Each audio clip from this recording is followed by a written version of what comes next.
नाशिककरांना सावर करणारी बातमी। कारण नाशिक शहरामध्ये पुन्हा एकदा स्वाइन फ्लूने डोकं वर काढलेलं आहे। स्वाइन फ्लूमुळे एकाच दिवशी 2 जणांचा मृत्यू झालाय। आतापर्यंत जवळपास 28 रुग्ण आढळून आलेत। नाशिक पालिका आणि आरोग्य यंत्रणा आता खडबडून जागी झाली आहे। इतर स्वाइन फ्लू रुग्णांची प्रकृती स्थिर असल्याची माहिती सध्या मिळतेय।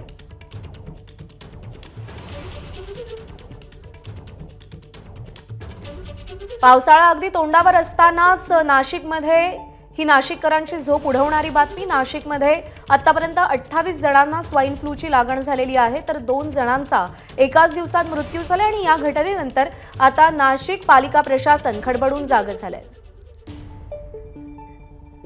शुभम बोडके आपले प्रतिनिधी सध्या आपल्या सोबत आहेत। शुभम, अगदी पावसाळ्याच्या तोंडावर ही बातमी समोर येतेय, काय काळजीचं आवाहन केलंय? नक्कीच प्रज्ञा, आपण बघतोय मोठ्या प्रमाणात नाशिकमध्ये आरोग्याची जी समस्या आहे ती मोठ्या प्रमाणात दिवसेंदिवस वाढताना पाहायला मिळते। त्यातच आता स्वाइन फ्लूची देखील रुग्णांची संख्या ही झपाट्याने वाढताना पाहायला मिळते। एकाच दिवशी जवळपास 2 जे आहेत ते स्वाइन फ्लूचे रुग्ण हे मृत्युमुखी पडले। त्यामुळे नाशिकमधील आरोग्य यंत्रणा ही आता खडबडून जागी झाल्याचं आपल्याला पाहायला मिळते। नाशिकमध्ये सध्या डेंग्यू असेल, मलेरिया असेल, त्यासोबत स्वाइन फ्लूचे रुग्ण देखील मोठ्या प्रमाणात वाढत आहे। त्यामुळे नाशिककरांवर आता हे आरोग्याचं संकट अनेक दिवसांपासून मोठ्या प्रमाणात हे वाढताना पाहायला मिळत आहे।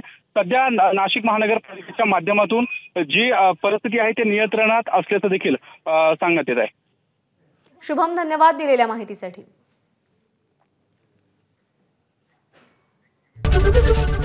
एबीपी माझा, उघडा डोळे बघा नीट।